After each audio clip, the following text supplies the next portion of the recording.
Hello friends, this is Swati Srivastava here. Welcome to my YouTube channel. Today topic is hysteresis loss in magnetic material. What is hysteresis loss? It may define as the lagging of flux density behind the magnetic force is called a hysteresis loss. Hysteresis का मतलब क्या होता है? Lag, किसी के पीछे रहना, मतलब किसी भी मैग्नेटिक मटेरियल में फ्लक्स डेंसिटी क्या है? वह मैग्नेटिक फोर्स के पीछे रहेगा। तो इन दोनों का जो डिफरेंस है या इन दोनों का जो एरिया आएगा बी और एच के बीच का, उसी को हम क्या कहेंगे? हिस्टेरेसिस लॉस कहेंगे। ये देखिए, ये एक मैग्नेटिक मटेरियल है ए और बी। इसमें हमने करंट सप्लाई किया बाय द बैटरी। बैटरी है ना, वन डायरेक्शन, इसमें वन डायरेक्शन करंट होगा। हम क्या करेंगे इसमें ये रियोस्टेट के थ्रू इसमें करंट को चेंज करेंगे, ठीक है, वेरी करेंगे। वेरी करने से यहाँ पर फ्लक्स भी वेरी होगा। फ्लक्स और आई अगर वेरी होगा, आई इंक्रीज होगा, रेजिस्टेंस इंक्रीज हुआ आई डिक्रीज होगा, रेजिस्टेंस डिक्रीज हुआ आई इंक्रीज होगा। तो मैग्नेटिक फोर्स भी क्या होगा? इंक्रीज और डिक्रीज होगा। तो इसमें एक फ्लक्स सेटअप होगा, इस तरह से फ्लक्स सेटअप होगा ए और बी के बीच में। तो इन दोनों के बीच में ग्राफ कैसा होगा? देखिए, ये जो मैग्नेटिक मटेरियल है इसमें हम बी और एच के बीच का ग्राफ प्लॉट करेंगे। मान लो एक्स एक्सिस में एच है और यहाँ पर क्या है? वाई एक्सिस में बी है। This is positive direction and this is in negative B and this is in negative H. ठीक है। अब देखिए, यहाँ पर हमने करंट को इंक्रीज किया। इंक्रीज करेंगे तो बी, जैसे जैसे करंट इंक्रीज होगा मैग्नेटिक फोर्स भी इंक्रीज होगा और इसके बीच में ग्राफ कुछ इस तरह से बनेगा। इस तरह से बनेगा कुछ एक पॉइंट के बाद। मान लो ए पॉइंट के बाद इस मैग्नेटिक मटेरियल में क्या हो जाता है? सैचुरेशन हो जाता है। मतलब इस मैग्नेटिक मटेरियल में और फ्लक्स डेंसिटी नहीं बढ़ पाएगी। मतलब यहाँ से जितने भी फ्लक्स निकलेंगे वो सैचुरेट हो जाएंगे। तो उसको हम क्या कहते हैं? सैचुरेशन। इसके बाद जो लाइन है वो इस तरह से जाएगी। अगर हम एच को इंक्रीज भी करेंगे, ठीक है, तो फ्लक्स डेंसिटी इंक्रीज नहीं होगा। उसको हम क्या कहते हैं? उसका सैचुरेशन पॉइंट कहते हैं। यहाँ एक जो है सैचुरेशन है। अब हम क्या करेंगे? इसमें करंट को डिक्रीज करेंगे, ठीक। करंट को डिक्रीज किए तो ये वापस ऐसे ओ से ए में आना चाहिए, बट ये ऐसा कैरेक्टरिस्टिक शो नहीं करता मैग्नेटिक मटेरियल। ये क्या करता है? अपने पाथ से थोड़ा डेविएट हो जाता है। कुछ इस तरह से इसका ग्राफ बनता है। ये इस तरह से ग्राफ बनता है। मतलब बी जो है जीरो नहीं हो पाता। अगर एच मैग्नेटिक फोर्स जीरो हो गया, हमने मैग्नेटिक फोर्स को किसी मटेरियल में जीरो कर दिया, तो उसमें कुछ ना कुछ रेसिडुअल मैग्नेटिज्म रह जाता है, मतलब फ्लक्स डेंसिटी रह जाती है। इसे हम क्या कहते हैं? रेसिडुअल फ्लक्स डेंसिटी कहते हैं या रिटेंटिविटी कहते हैं, ठीक। रिटेंशन कहते हैं। इसमें फ्लक्स कुछ रह जाता है। इसको हम मान लो पॉइंट सी देते हैं। अब हमको बी को जीरो करना है, तो हम क्या करेंगे? एच को उसके नेगेटिव डायरेक्शन में बढ़ाएंगे, ठीक।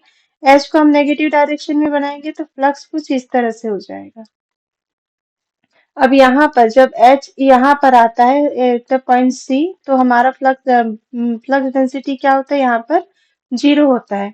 अब हम और इंक्रीज करेंगे एच की वैल्यू को, मैग्नेटिक फोर्स की वैल्यू को और इंक्रीज करेंगे तो ये ग्राफ कुछ इस तरह से जाएगा। ये इस तरह से जाएगा ग्राफ। और यहाँ पर फिर से क्या आ जाएगा? सैचुरेशन आ जाएगा। ये सैचुरेशन ठीक ए के सैचुरेशन के बराबर होगा। मतलब एच की वैल्यू यहाँ पर जितनी होगी उतनी ही नेगेटिव साइड में बढ़ाने पर हमें फिर से फ्लक्स का सैचुरेशन मिलेगा। अब हम फिर से यहाँ पर वैल्यू को पॉजिटिव डायरेक्शन में ले जाते हैं। मतलब मैग्नेटिक फोर्स की वैल्यू को हम फिर से पॉजिटिव ले जाते हैं।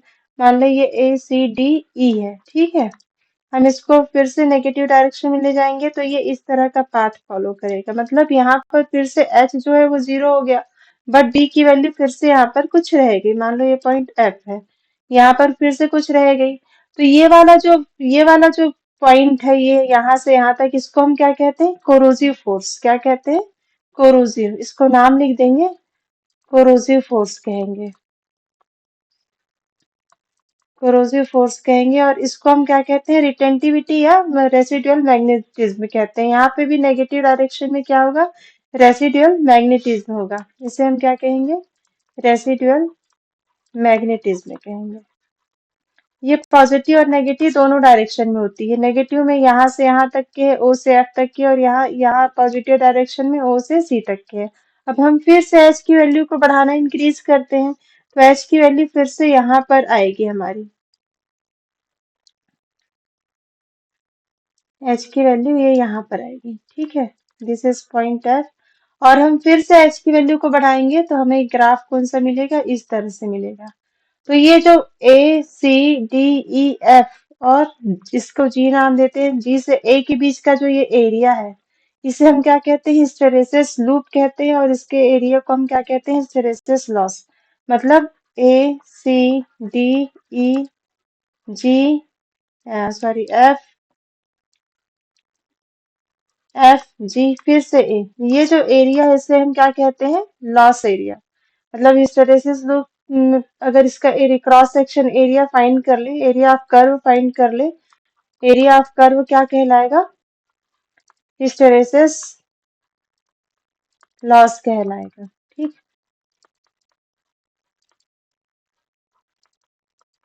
हिस्टेरेसिस लॉस कहलाएगा। एरिया ऑफ कर्व को ही हम क्या कहते हैं, हिस्टेरेसिस लॉस कहते हैं। अलग अलग मैग्नेटिक मटेरियल में हिस्टेरेसिस कर्व अलग अलग होता है। कुछ मटेरियल में बी और एच के बीच में ग्राफ इस तरह से मिलेगा, ये बी है और ये एच है, तो इनके बीच में कुछ इस तरह से ग्राफ मिलेगा। दोनों के बीच में जो एरिया है ये ज्यादा होगा। ये इस टाइप का ग्राफ जो है वो परमानेंट मैग्नेटिक मटेरियल या हार्ड स्टील में मिलता है, हार्ड स्टील या permanent magnetic,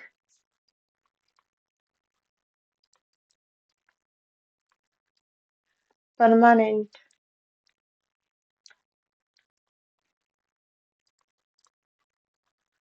permanent magnetic material में मिलता है, ठीक है। और अगर स्लोप इस तरह से कुछ होता है, छोटा होता है स्लोप, इससे थोड़ा छोटा होगा, ठीक है।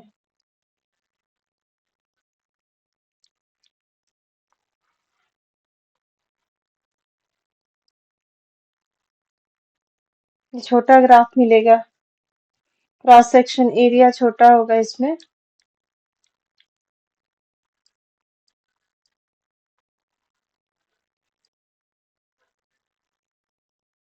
अगर ये इस तरह से ग्राफ मिला तो इसे हम क्या कहते हैं, इस तरह से ग्राफ जो है वो आयरन मटेरियल्स में मिलता है। और इससे अगर पतला ग्राफ हुआ, इस तरह से ग्राफ हुआ, सॉरी थोड़ा गलत नहीं है,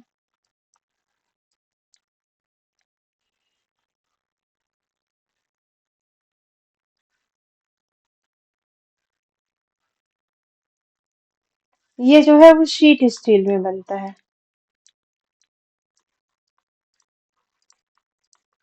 शीट स्टील ये जनरली ट्रांसफार्मर बनाने में यूज किया जाता है, ट्रांसफार्मर के लिए यूज होता है। ये वाला जो है कम्युनिकेशन सर्किट में, जहां आपको जो है रेसिडुअल फोर्स चाहिए, रेसिडुअल मैग्नेटिज्म चाहिए, जहाँ पर मैग्नेटिज्म की ज्यादा जरूरत पड़ती है, वहां पर इसको यूज किया जाता है, कम्युनिकेशन सर्किट में यूज किया जाता है। और ये वाला जो मटेरियल है जिसमें हिस्टैरिसीस लॉस हमें कम की जरूरत पड़ती है, वो ट्रांसफार्मर में यूज किया जाता है।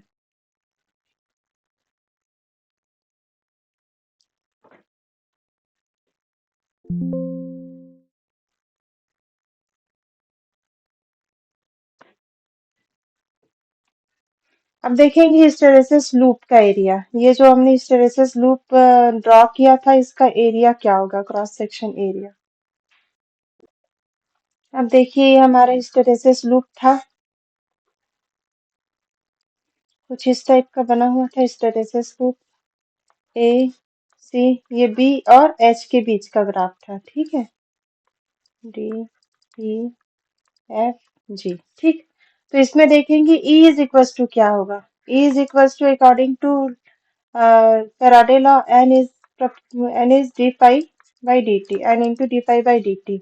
E इज इक्वल टू हम और क्या लिख सकते हैं, पाई इज इक्वल टू क्या होता है, B, B is equal to pi upon A होता है, तो हम क्या लिख सकते हैं, pi is equal to B into A लिख सकते हैं। तो E is equal to N D B by D T into A. A क्या है, कांस्टेंट है, A is cross section area of the material, ठीक है। जो भी मटेरियल होगा, ये हमारा मैग्नेटिक मटेरियल था जिसमें हमने सप्लाई देकर इसको मैग्नेट में कन्वर्ट किया था। तो ये जो ए है उसका क्रॉस सेक्शन एरिया है, इसका लेंथ सोलेनोइडल का एल है, ठीक है। और एन नंबर ऑफ टर्न्स है, इसमें जो भी सप्लाई गई है उसमें एन नंबर ऑफ टर्न्स है। अब देखिए, इसको आप लिख भी सकते हैं। E इज इक्वल्स टू क्या होगा, E is equals to N A into D B by D T. D B इसलिए क्योंकि ये with respect to flux density ये कर्व हिस्टेरेसिस कर्व चेंज होगा विथ रिस्पेक्ट टू एच। ठीक है, एच हमने जितना अप्लाई करेंगे ये फ्लक्स डेंसिटी चेंज होता जाएगा। मान लो ये छोटा सा क्रॉस सेक्शन एरिया है, यही डीबी है। ठीक है, विथ रिस्पेक्ट टू टाइम। अब एच इज इक्वल टू क्या होता है, H into L is equal to N into I. ये एमएमएफ होता है, magnetomotive force. H into L कह सकते हैं या एन इंटू आई कह सकते हैं।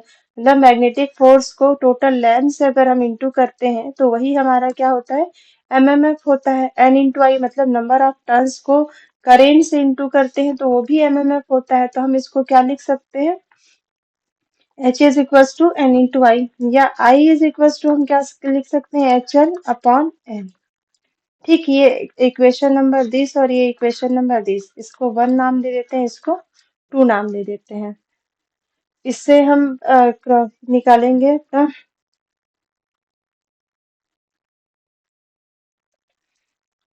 इससे total energy dissipation in maintaining I against EMF निकालेंगे, मतलब कितना पावर डिसिपेशन हुआ इसमें पावर निकालेंगे। तो P इज इक्वल टू क्या होता है, P इज इक्वल टू क्या होता है, P is equal to E into I होता है। मतलब total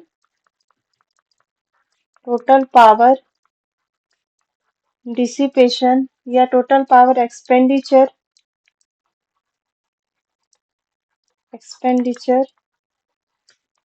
in maintaining I against induced EMF.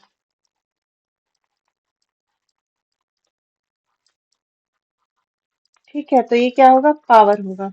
P is equal to क्या लिख सकते हैं, E into I in watt. अब इसकी वैल्यू रखेंगे, E की वैल्यू इक्वेशन नंबर वन और I की वैल्यू इक्वेशन नंबर टू से रखेंगे। E की वैल्यू क्या है, N A into D B by D T, into I की वैल्यू क्या है, आई की वैल्यू एन एल अपॉन ये एच है। ठीक है, एच एल अपॉन एन। ठीक है, ये एन और ये एन कैंसिल आउट हो गया।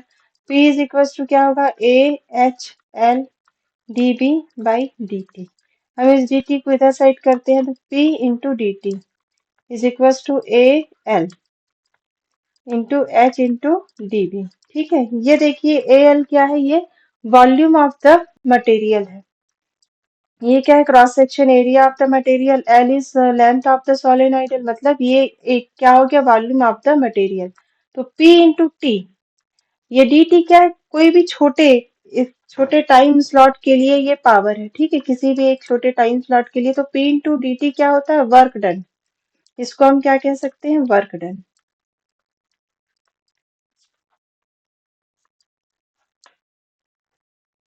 वर्क डन कह सकते हैं। ठीक है, work done is equal to क्या होगा, volume of the material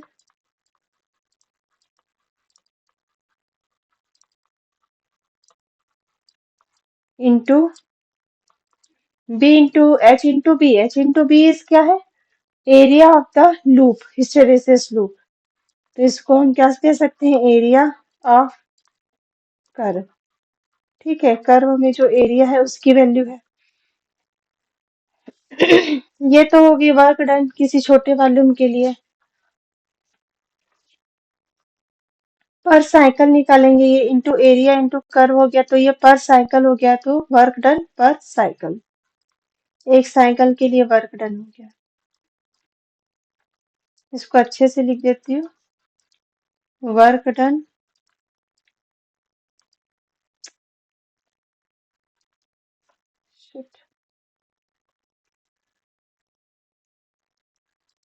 work done per cycle. अगर हम पर वॉल्यूम के रिस्पेक्ट में निकालें, इस वॉल्यूम को इधर से, तो work done per cycle per volume meter cube is equals to क्या होगा, एरिया ऑफ द कर्व। ठीक, एरिया ऑफ द कर्व ही होगा हमारा work done per cycle per meter cube. या हिस्टेरेसिस लॉस को WH से शो करते हैं। इसकी वैल्यू जो है लैब में प्रूफ की गई है, ईटा इंटू बी मैक्सिमम की power 1.6 into F into V, watt या जूल पर सेकेंड। ठीक है, ये एक फॉर्मूला है, this is formula and this is a formula. ये दोनों जो फॉर्मूला है ये हिस्टेरेसिस लॉस फाइंड करने के लिए यूज होता है। ठीक है, thank you for watching my video. Please like, subscribe and comment on my channel. If you like my video, please watch it till end.